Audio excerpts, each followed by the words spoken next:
service. Kumusta po kayo lahat, SSCians? I hope that you are okay and good. Yan. So, Abby, kamusta ka for the whole week? Ayun po, super fulfilling kasi katatapos lang po ng first semester finals namin. Yeah, And okay. thank God kasi He really sustained me through, and yung blessing ng creativity and yung ayun, alam mo yun, yung wisdom din po ng Panginoon ay patuloy yung pinagkakaloob sa akin, and I praise God for that.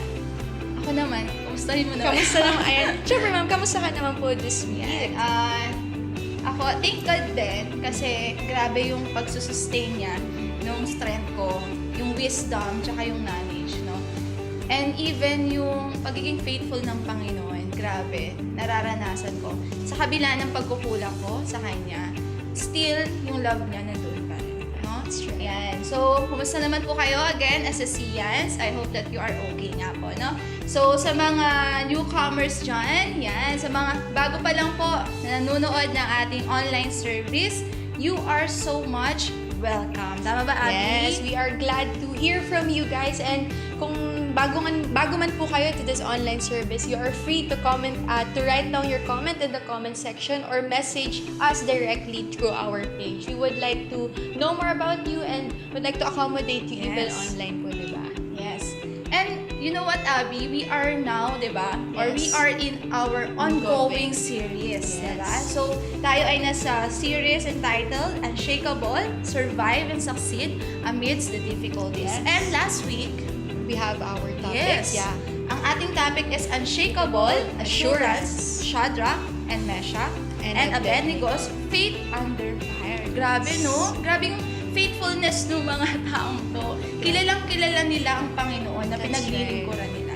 No, minsan, Abi, no, tinatanggal tayo ng Panginoon doon sa comfort zone natin. Para tayo ay, magtiwala tayo sa Kanya, no? Manalig tayo sa Kanya. At even para mag-glorify talaga natin siya. Anong natutunan mo doon, Abi? Ayun, natutunan ko po na minsan sa buhay nga natin, kailangan nating maging matest talaga sa mga trials, because that's God's way for us to really know more about Him and to really see how God would work sa buhay natin. And amazing nga po na napaka-inspiring ng buhay ng nila Shadrach, Meshach, and Abednego, kasi nakita natin kung gaano sila ka-confident, diba? And assured sila about the promises of our God. And I hope that every one of us is like them as well, diba? Na patuloy tayong nagtitiwala sa Panginoon at naniniwala na may gagawin siyang maganda sa buhay natin. Yes. Let us know more, no? That's right. Let us know more about God. Yan. Let us dig deeper yung ating yung faith natin para sa Kanya. That's right. Yes. Ayan, so we are glad to hear from you as well kung ano man po yung mga natutunan nyo from our past topic, diba? So you could share it to us in the comment sections. And other than that, we would like to invite everyone, as we have our online service today, we would be having our communion po. So, Yes. and the end of the service, diba, we would be having that activity, and with that po, we are praying that everyone would have their hearts prepared po talaga. And so, maaari din po kayo mag-prepare ng mga objects na needed for our communion, which is pwedeng simpleng tinapay at simpleng inumin or juice para po sa maging communion. So, it doesn't have to be as extravagant as it is, diba? We could use it as a representation para sa magiging gawain na yun para sa Panginoon. Yes. Tama ka dyan, Abby. Yan. So, for online giving, we are encouraging you, no? To give, ano ba yung deserve ng Panginoon, Abby? Diba? Lahat deserve niya. And even yung pagbibigay natin, no? Para sa Panginoon yun. At we are encouraging you po na you can give your tithes and offering. Saan ba, Abby? Yeah, we have our online platforms Yes. po here. No? So, write down dito po sa baba ng screen, makikita niyo po yung mga bank accounts, yung GCash account natin, and also contact numbers that you could communicate with po pa if you wanted your tithes and offering to be given. So, at the same time, pwede din po nila ibigay mismo dito sa church. Punta na Yes. lang po kayo kung malapit kayo dito sa ating SSC. Ayan, so other than our online giving, maaari din po tayong mag-send ng ating mga prayer requests. So we amen. have our forms, our online form here. Nakikita nyo po sa ilalim ng screen natin. And you could send us your prayer requests, and at the same time, your answered prayers. We would like to hear from you and pray for you. And to give us a quick encouragement, here is a verse po from Psalms 9 verse 10. It says here, "Those who know your name trust in you. For you, Lord, have never forsaken those who seek you." So this is an incredible reminder for us, di ba, na whenever we seek God, we know that He is there para makinig at para i-welcome tayo. And we should not be afraid because God can be trusted and God can bring us through the trials that we are facing. Huwag tayong mag-alinlangan, di ba, na lumapit sa Panginoon. Even though may mga pagkakataon nahiya tayo or we feel na we are not worth it or we do not have the right na lumapit sa Panginoon. God has reminded us, God has assured us that we could seek Him and He would not forsake us and He would not, hindi na tayo pababayaan sa lahat ng bagay. Amen, Abby. Napakaganda ng verse na yan. Sige po, let us continue to worship God, praise God. Let us close our eyes and let us feel the presence of the Lord. Dear Heavenly Father, we want to thank you for this day. Panginoon, tinataas ka namin, pinasasalamatan. Napakabuti mo, Panginoon. Dakila ka kailanman. Grabe yung pagmamahal mo sa amin, Panginoon. Hindi masukat, hindi mawari. Panginoon, napakalalim. Maraming pong salamat dahil ikaw yung aming pinaglilingkuran, ikaw yung aming Ama, na kailanman hindi kami pababayaan, Panginoon. Lord, give us strength, Panginoon, knowledge, wisdom, Panginoon. Continue to strengthen yung aming faith with you, Panginoon. Nawa, tulungan mo kami to know you more, Panginoon. Dahil kapag kilala namin kung sino yung pinaglilingkuran namin, Panginoon, grabe yung faithfulness namin para sa iyo, Panginoon. Lord, this time, ikaw na po ang bahala sa amin, Panginoon. I-remind mo kami sa iyong mga salita, sa buhay mong salita, Panginoon. Paluin mo kami, Panginoon. Durugin mo kami, Panginoon, every time na nakikinig kami ng iyong salita. Para kami ay laging dumepende sa iyong kapangyarihan, Panginoon. Huwag mo kaming pababayaan, Ama, sa lahat ng aming gagawin, Panginoon. At nawa sa lahat ng bagay na ginagawa namin, Ama, ikaw ay maitaas. Ikaw ay madakila. Marami pong salamat. We love you, Panginoon. We are so thankful that you are our God, Panginoon. Marami pong salamat. We give back everything to you alone. In Jesus' name, we pray. Amen. So ayan po, we are encouraging everyone na patuloy tayong maglingkod sa Panginoon at sa ating pagpapatuloy sa ating paglilingkod ay tayo po'y umawit at magbigay ng pasasalamat sa ating Panginoon. Amen.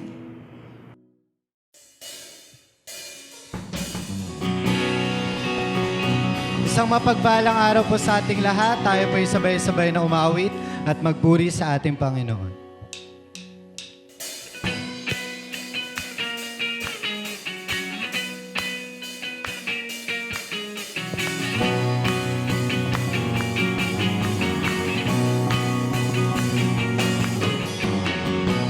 Yours is the kingdom and the power and the glory forever is yours. Heaven and earth bow down in the wonders of your name. Heaven is open, that is broken, and the glory forever is yours. Nothing can overcome the power of your name. King above kings, all the universe will sing. Everlasting God, you are wonderful. You are wonderful. The shout of the earth will be your praise. God forever in the light unto all will be your wonderful name. For the glory, Lord, is yours. God forever, all the glory, Lord, is yours.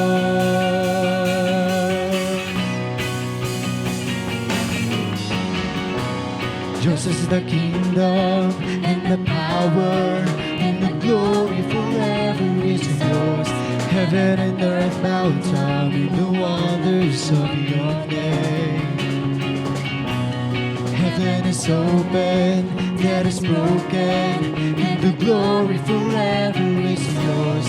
Nothing can overcome the power of your name. King above kings, all the universe universe will sing. Everlasting God, you are wonderful.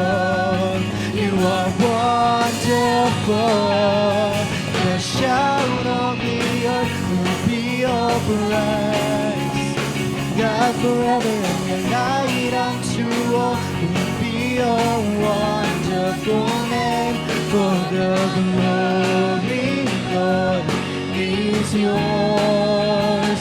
God forever, all the glory, Lord, is yours. The shout of the earth will be your praise. God forever and the light unto all will be your wonderful name. For the glory, Lord, is yours. God forever, all the glory, Lord, is yours.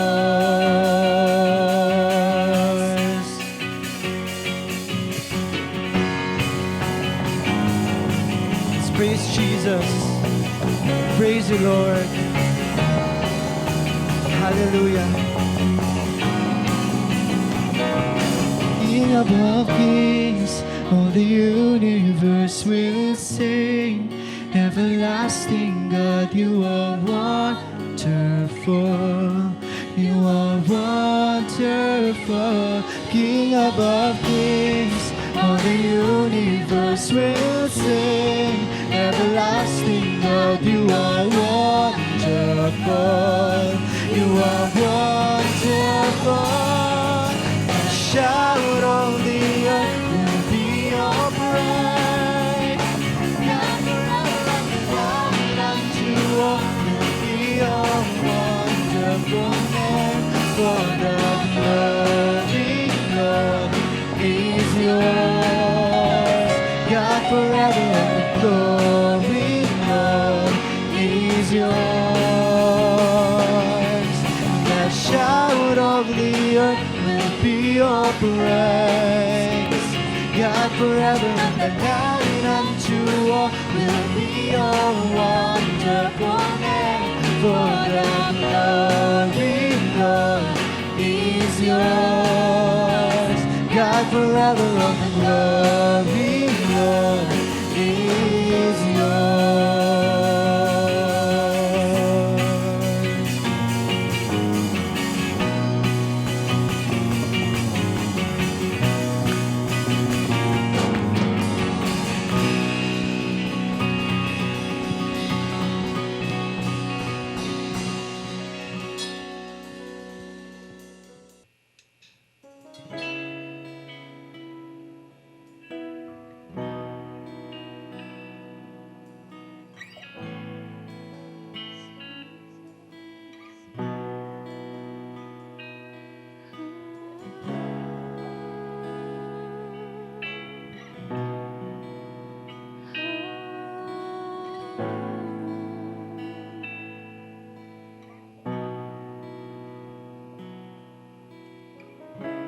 Jesus, the most beautiful name of all names.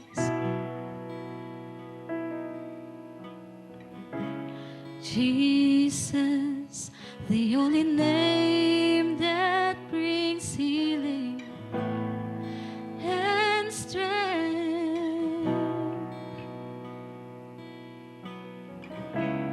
When I speak your name, mountains move, chains are loose. When I speak your name, darkness flees. It has no hold on me. Jesus, the most beautiful name that I know. You're the exalted one. Jesus, oh, you have the power alone. You lift the Lord.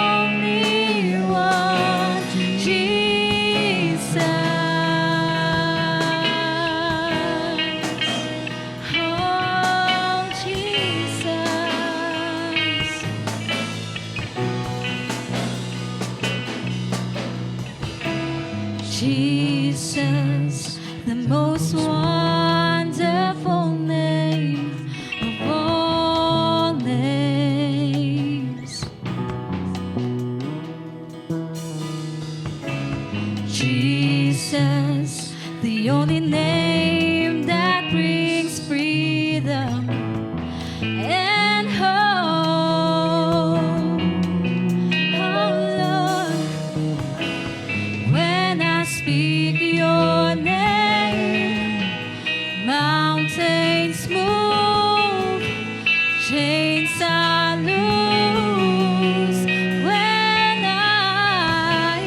when I speak your name.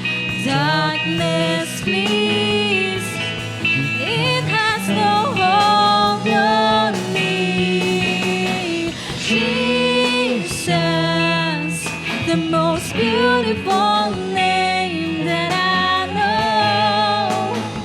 You're the exalted one, Jesus. Oh, you have the power alone. You lift the lonely one, Jesus, the most beautiful name that I know. You're the exalted one, Jesus. Oh, you have the power alone. You lift the lonely one, Jesus.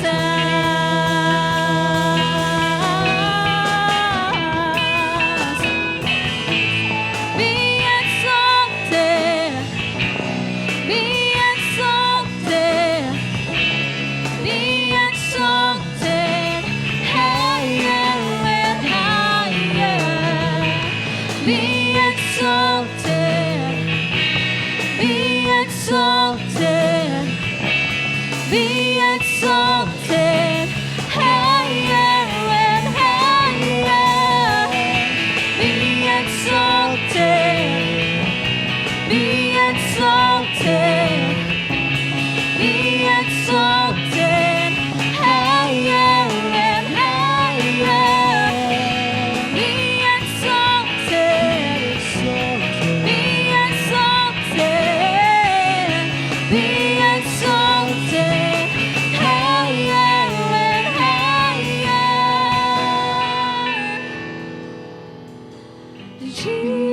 Jesus, the most beautiful name that I know.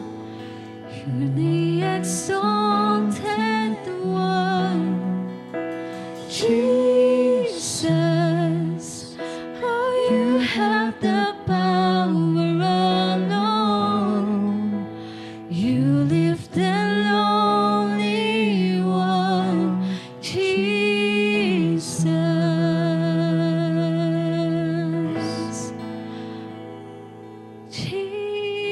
Jesus. Yes, Lord. Hallelujah. Hallelujah to your name, Lord. Be exalted. Yes, Jesus. Thank you, Lord. Thank you, Lord Jesus, for lifting us, Panginoon, sa panahon na nakakaranas kami, Panginoon, ng kabiguan, Panginoon. Nakakaranas kami ng paghihirap, Panginoon. Thank you, Lord God, for lifting us, Panginoon. Salamat, Panginoon.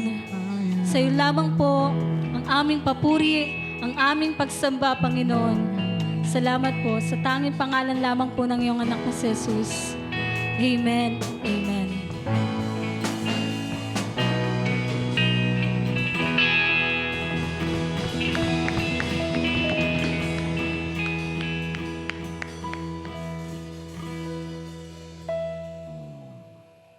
Greetings in the name of our Lord and Savior, Jesus Christ.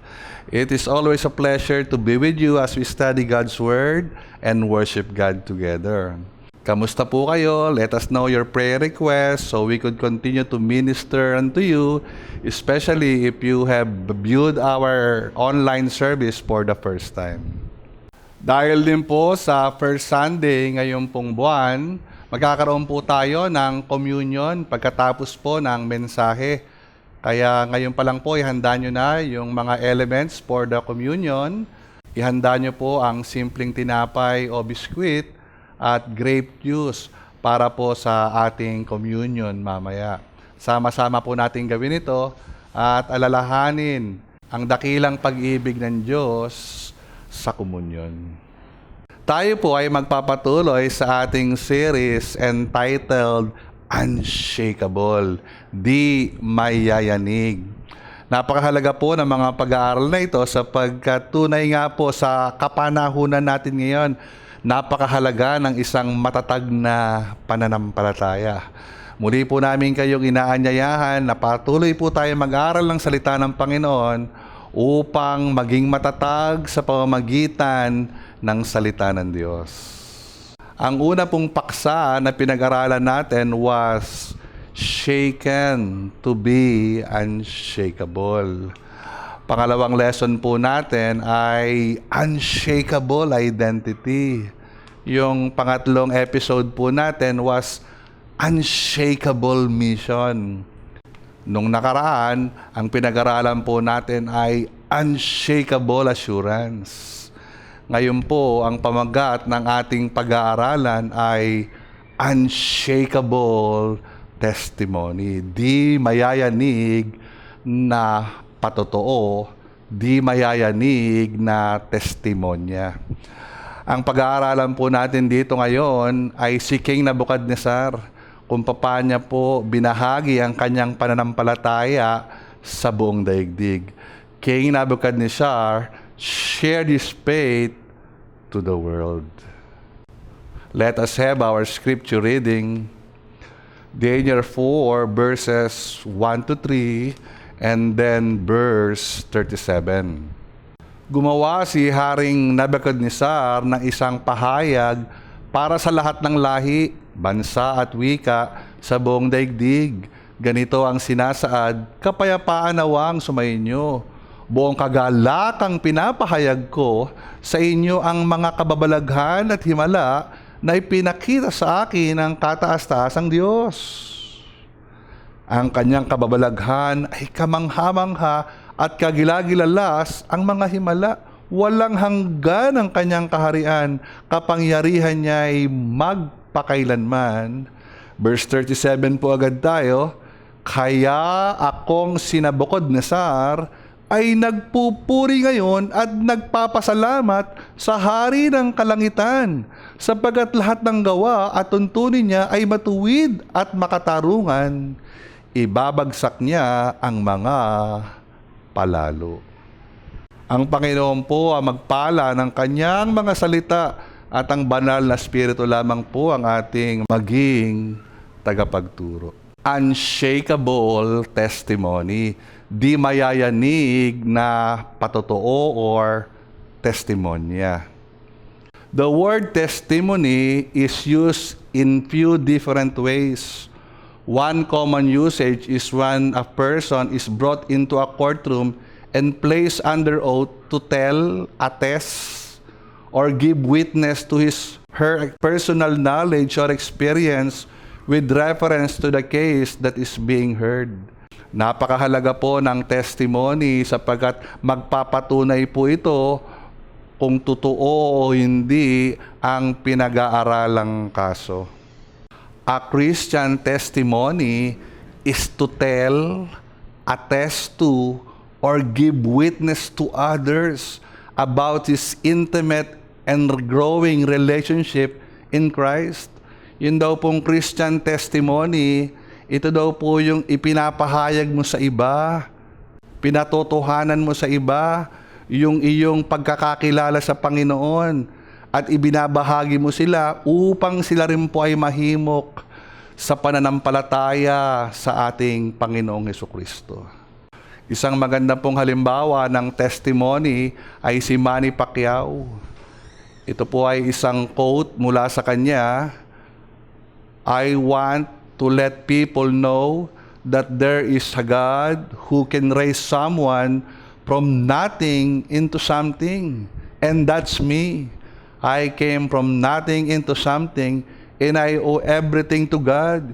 He gave me this blessing. It's all credit to the Lord. So magandang example po yan ng testimony ni Manny Pacquiao. Meron pa po tayong isang halimbawa, si Stephen Curry, sabi niya po, each game is an opportunity to be on a great stage and be a witness for Christ. When I step on the floor, people should know who I represent, who I believe in. Another beautiful quote from the testimony of Stephen Curry. Dito po sa ating pong paksa ngayon, makikita po natin ang magpapatotoo po dito, si King Nebuchadnezzar. Chapter 4 was written by King Nebuchadnezzar. It tells about his faith in the God of heaven, in the God of Daniel, Shadrach, Meshach, and Abednego. And in this chapter, he will share his testimony to the world. There are 4 parts of a testimony. What was my life before I met God? How I realized I need God? How I committed my life to God? The difference it has made in my life. Kung kayo po ay magpapatotoo, pwede nyo po itong magamit. Ito po ay magandang guide para po meron tayong clarity and guidance on how we would share our testimony. Gagamitin po natin itong guide na ito as we study the testimony of King Nebuchadnezzar. Dumako na po tayo sa point number 1. What was my life before I met God? Sinabi po ni King Nebuchadnezzar, yung buhay niya bago niya nakilala ang Panginoon, I was a sinner. Ako ay isang makasalanan. Tignan po natin yung mga kasalanan na nabanggit ni King Nebuchadnezzar. I was an idolater. I practiced black arts. Sumasamba daw po siya sa Diyos-Diyosan at siya po ay nagpa-practice nga ng mga black arts.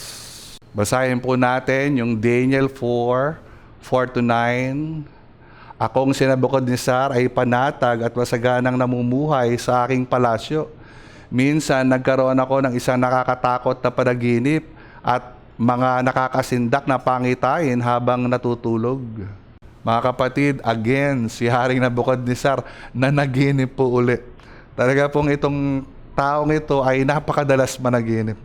Kaya ipinatawag ko ang mga tagapayo ng Babylonia upang ipaliwanag sa akin ang panaginip na yon. Dumating naman ang mga salamangkero, engkantador, mga astrologo at mga manghuhula. So ito na po yung sinasabi nating black arts. Noon, hindi po black arts ang tawag nila dito, pero sa atin po mga pag-aaral, they practice black arts. Ito po ay hindi galing sa Diyos ayon sa Biblia, kundi ito galing sa kadiliman. Magpatuloy po tayo. Sinabi ko sa kanila ang aking panaginip, ngunit hindi nila ito mapaliwanag. Ang kahuli-hulihan nagpunta sa akin ay si Daniel na pinangalanan kong Belteshazzar ayon sa pangalan ng aking Diyos. So ulitin ko po mga kapatid, ang isa sa mga kasalanan ni King Nebuchadnezzar, he was an idolater. Meron po siyang sinasambang rebulto o Diyos-Diyosan. Tuloy po natin yung pagbabasa. Sapagkat sumasa kanya ang Espiritu ng banal na Diyos at inilahad ko sa kanya ang aking panaginip. Ang sabi ko, Belteshazzar, pinuno ng mga salamangkero, alam kong sumasa iyo ang Espiritu ng mga banal na Diyos at alam mo ang mga lahat ng hiwaga. Ngayon, sasabihin ko sa iyo ang aking panaginip at ipapaliwanag mo ito sa akin.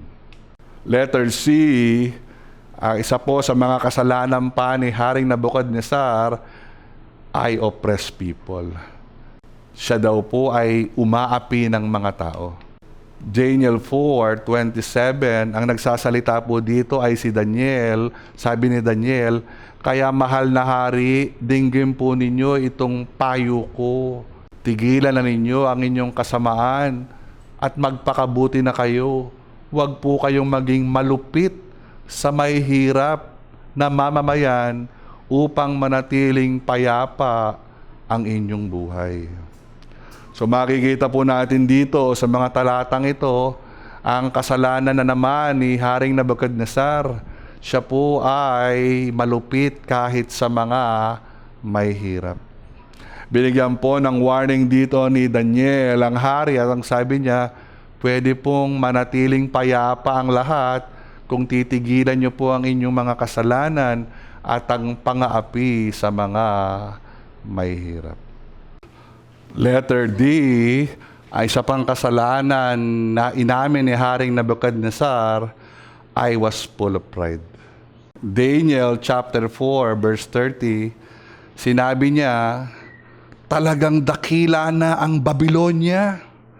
Ako ang nagtatag nito upang maging pangunahing lungsod at maging sagisag ng aking karangalan at kapangyarihan. Sa totoo lang po mga kapatid, napakaraming accomplishment po talaga ni Nabukadnezar.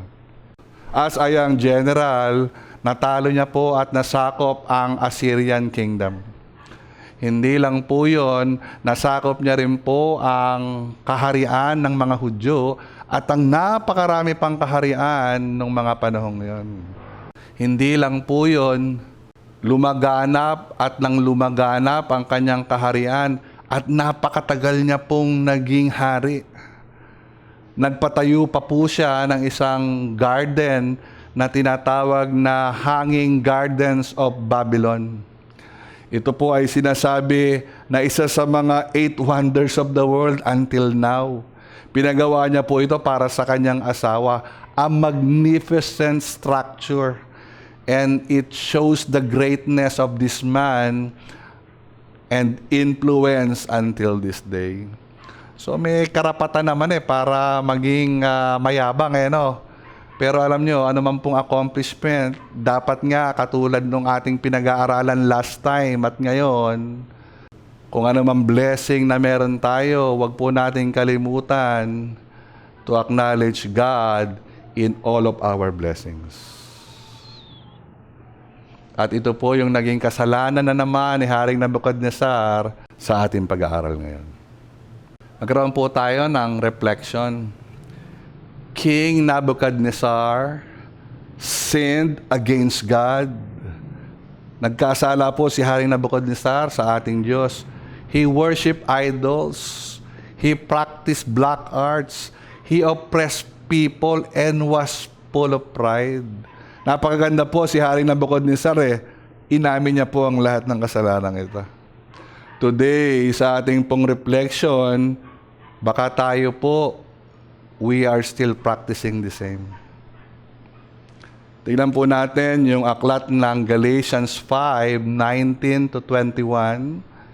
Hindi makakaila ang gawa ng laman, pakikiapid, kahalayan, kalaswaan, pagsamba sa Diyos-Diyosan, idolatry, pangkukulam, again, part of the black arts, pangkukulam, pagkapuot, pag-aaway-away, pagsiselos, pagkakagalit-galit, kasamaan, pagkakampi-kampi, at pagkahabahagi, pagkainggit, pagpatay, paglalasing, walang habas na pagsasaya, at iba pang tulad nito.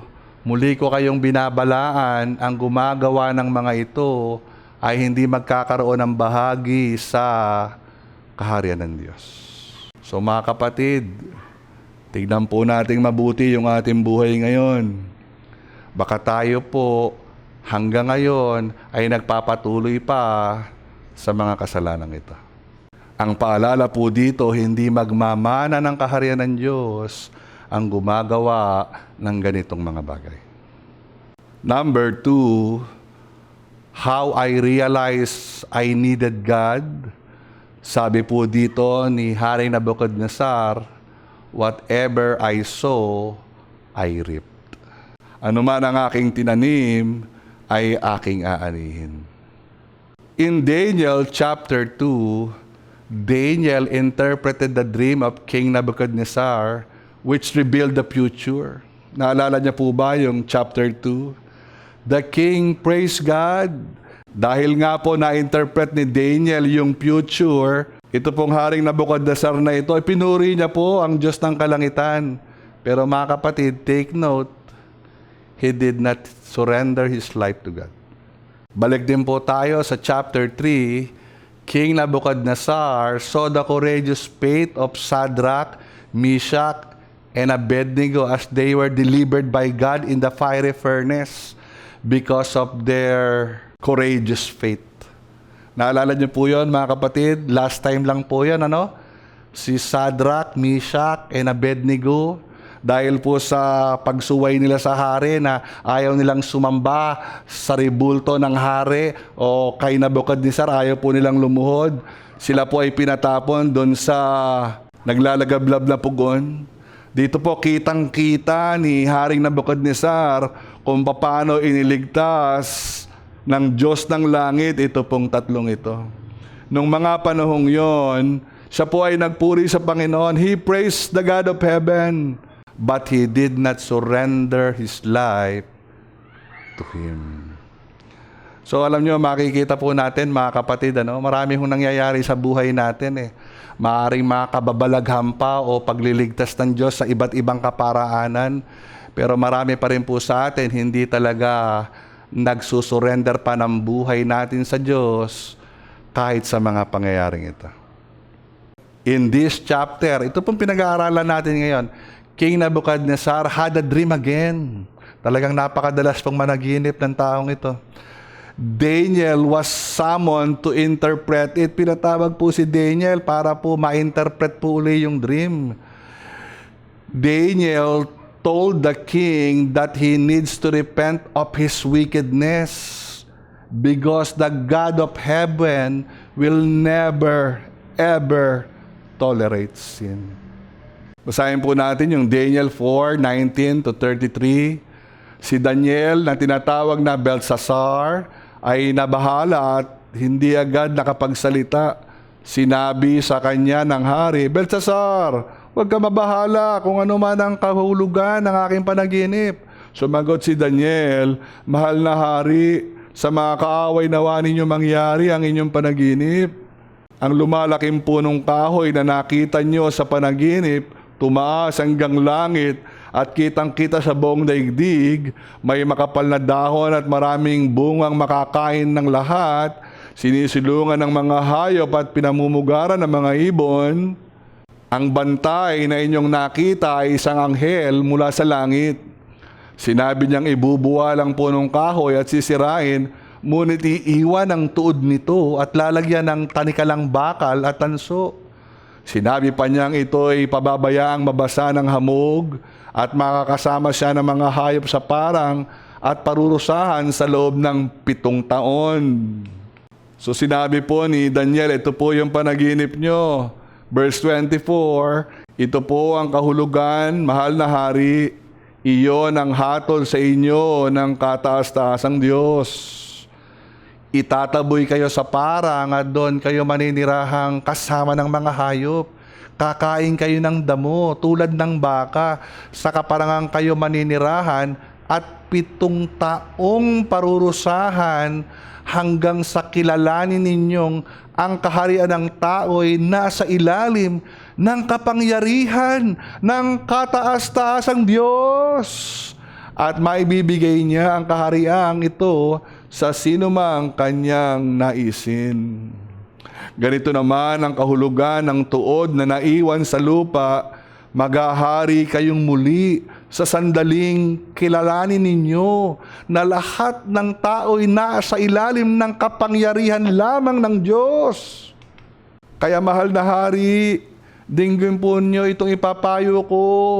Tigilan na ninyo ang inyong kasamaan. Magpakabuti na kayo.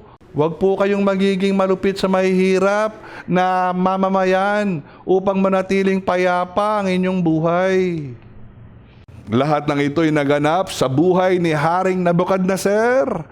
Lumipas ang 12 buwan, pagkatapos daw po ng 1 year, 12 months, nangyari daw po yung pong sinabi ni Daniel. Lumipas ang 12 buwan mula nang ipaliwanag ni Daniel ang panaginip. Minsan, namamasyal ang hari sa hardin, sa bubong ng kanyang palasyo sa Babylonia. Sinabi niya, talagang dakila na ang Babylonia. Ako ang nagtatag nito upang maging pangunahing lungsod at maging sagisag ng aking karangalan at kapangyarihan. Naalala niyo po yung paalala ni Daniel sa kanya, nakalimas lang po yung 1 taon, nakalimutan na niya.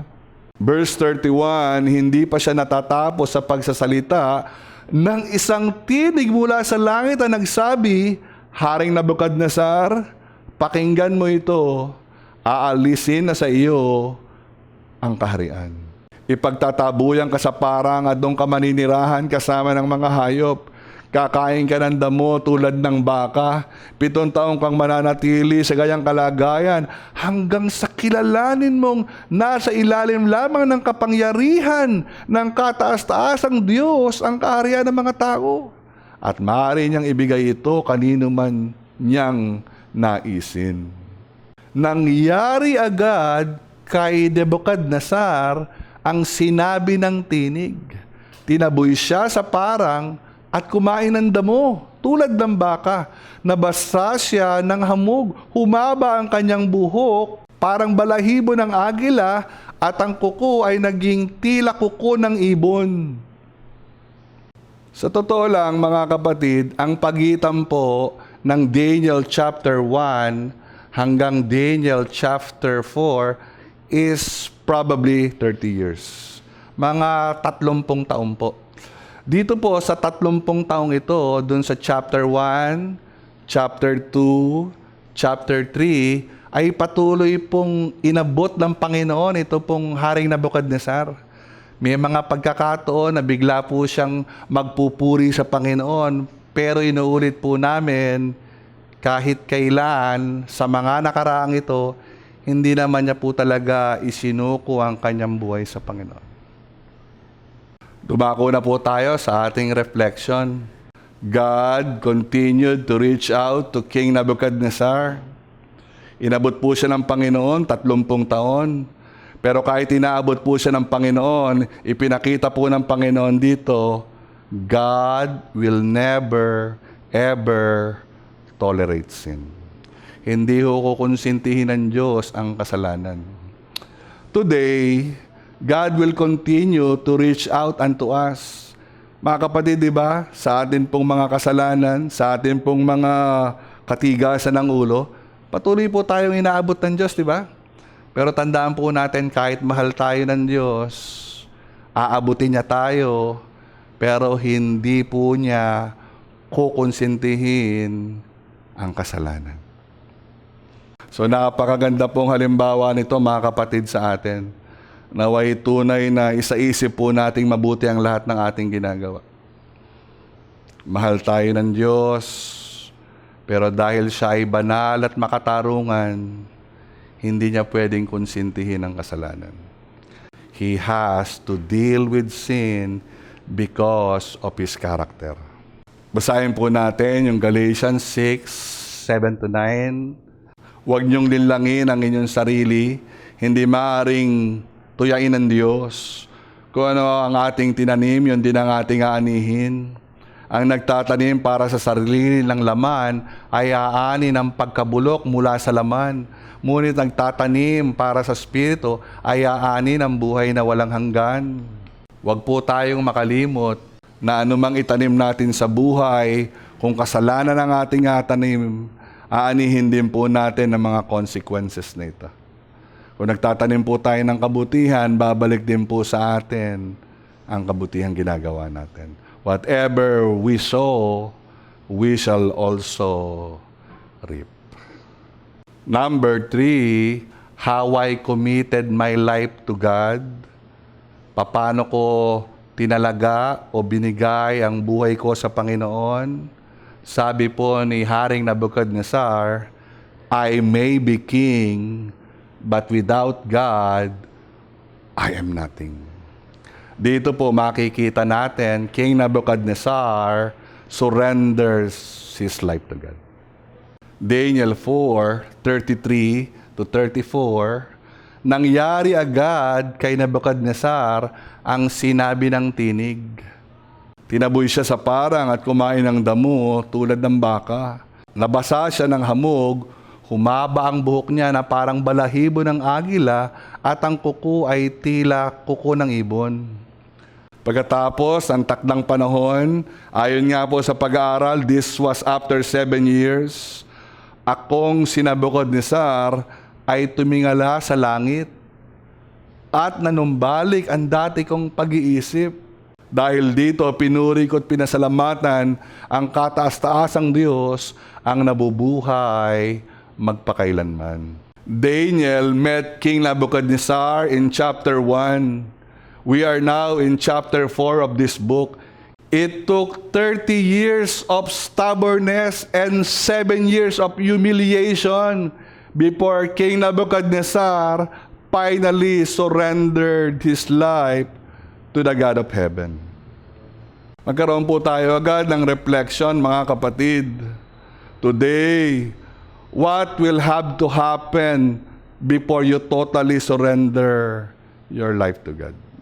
Ano po ang maaring dapat mangyari o gagawin ng Panginoon para lumambot po ang katigasan ng ating mga ulo? Ano po ang gagawin ng Panginoon para po makita po natin na ang kasalanan ay magpapahamak sa atin at ang kasalanan ito walang gagawing mabuti sa atin at tayo po ay ipapahamak nito?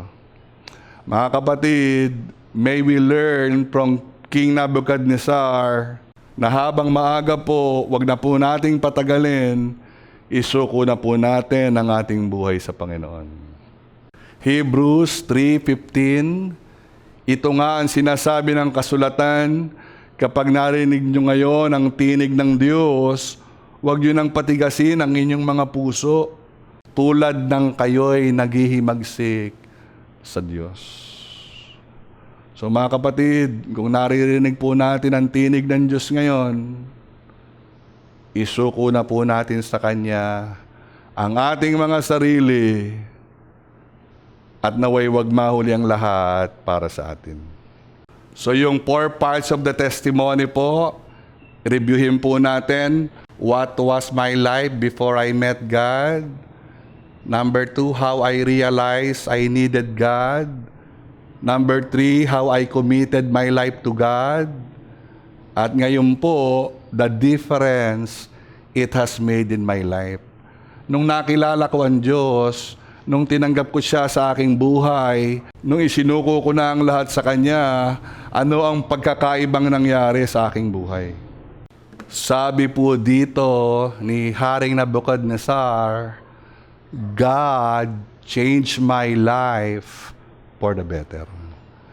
Binago daw po ng Diyos ang kanyang buhay para sa kanyang ikabubuti.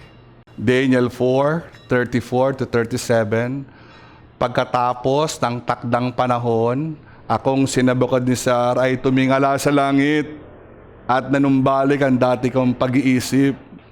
Dahil dito, pinuri ko at pinasalamatan ang kataas-taasang Diyos, ang nabubuhay magpakailanman.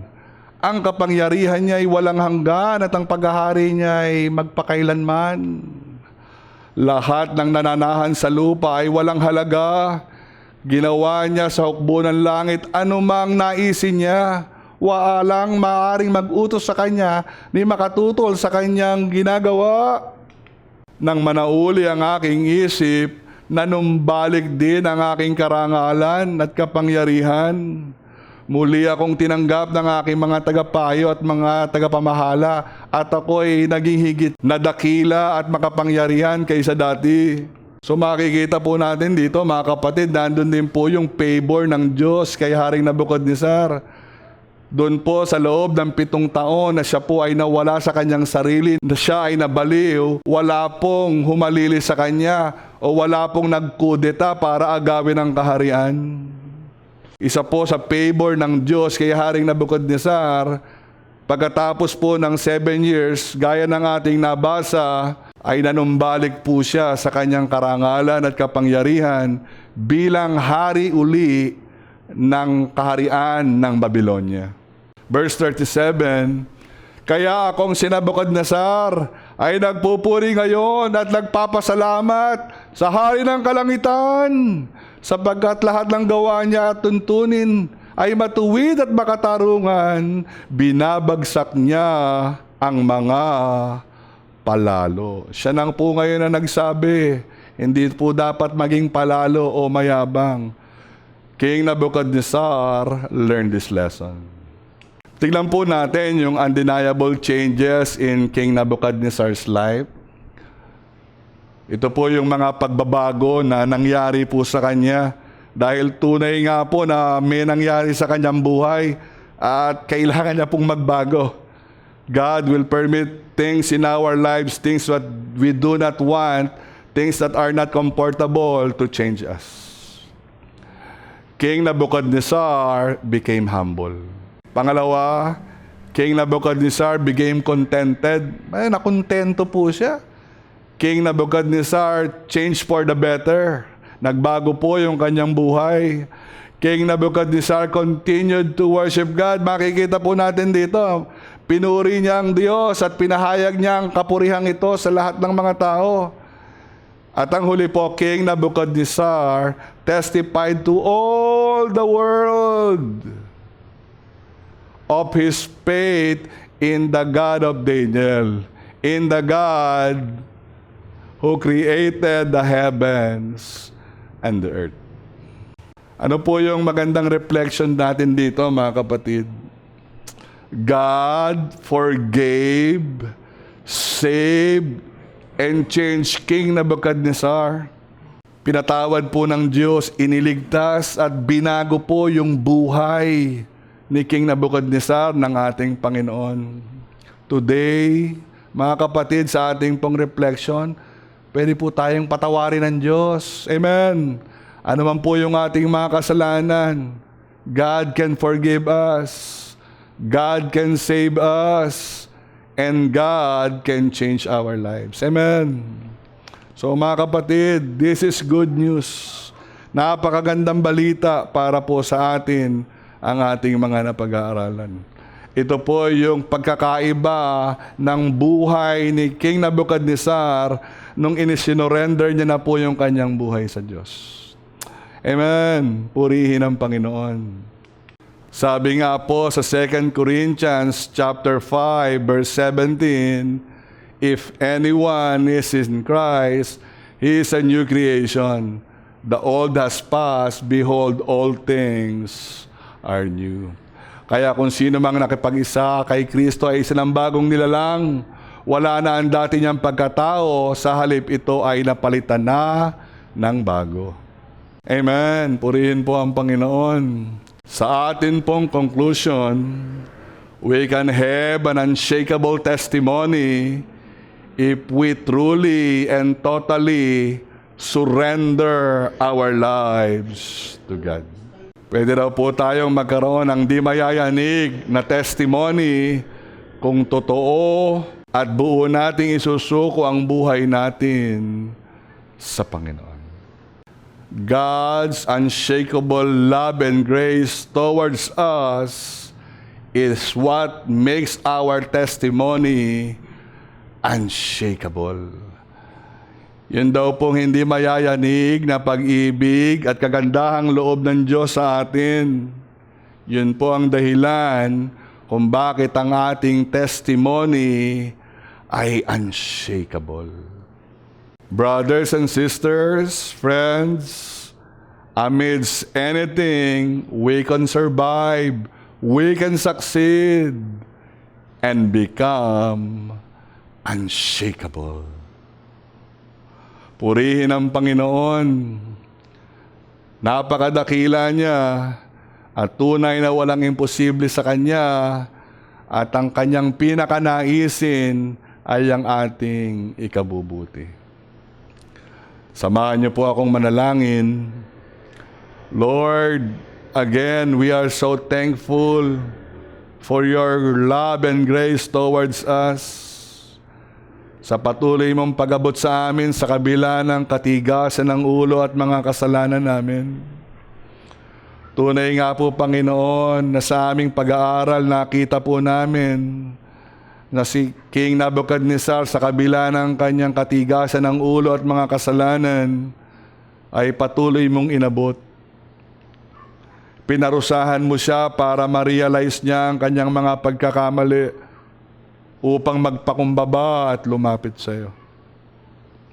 Salamat po sa mga katotohanan ito na pwede po naming matutunan. Na katulad namin, dapat nga lang po na huwag kami magpatuloy sa kasalanan. Magsisi po kami sa aming mga pagkakamali at buong-buo naming isuko ang buhay sa iyo. Upang kami ay iyong patawarin at bigyan mo kami ng isang payapa, masaya, at bagong buhay. Maraming pong salamat, Panginoon. Ito po ang aming dalangin. Amen. Ngayon naman po, tayo nga ay dadako sa komunyon. Ang komunyon, Lord's Supper, ay isang bagay na ginagawa ng mga mananampalataya noon at tinutuloy po natin ngayon. Ang tinapay ay sumisimbolo ng katawan ng Panginoon at ang alak ay sumisimbolo ng kanyang dugo. Kapag tayo po ay nagpapartake sa communion, inaalala po natin ang dakilang pag-ibig ng Diyos. Ang kanyang pag-ibig na hindi lamang po niya sinabi sa salita, kundi pinatunayan niya sa kanyang gawa nung siya po ay magbigay ng kanyang buhay sa krus. At sa mga pagkakataong ito, inaalala nga po natin sa pamamagitan ng komunyon ang dakilang pagmamahal ng Diyos sa atin. Gusto po naming sabihin na dahil napakasagrado po ng komunyon, wag po nating isali yung maliliit na bata at iwasan po muna nating tumawa o wag gumawa ng ibang bagay kundi mag-focus po tayo sa komunyon. Kunin po natin ang tinapay. 1 Corinthians chapter 11. Ito ang aral na tinanggap ko sa Panginoon at binibigay naman sa inyo. Ang Panginoong Hesus, nung gabing siya ipagkalulo, ay dumampot ng tinapay. Nagpasalamat at pinagpira-pira siya ito at ang sabi, ito ang aking katawan na inihandog para sa inyo. Gawin nyo bilang pag-alaala sa akin. Sabay-sabay po natin tanggapin ang tinapay.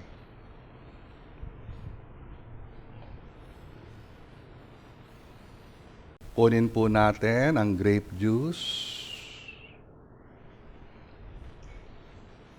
Gayon din naman, matapos maghapunan, hinawakan niya ang saro at ang sinabi, ang sarong ito, ang bagong tipan na pinagtibay ng aking dugo, tuwing inumin niyo ito, gawin niyo bilang pag-alaala sa akin. Sabay-sabay po natin tanggapin.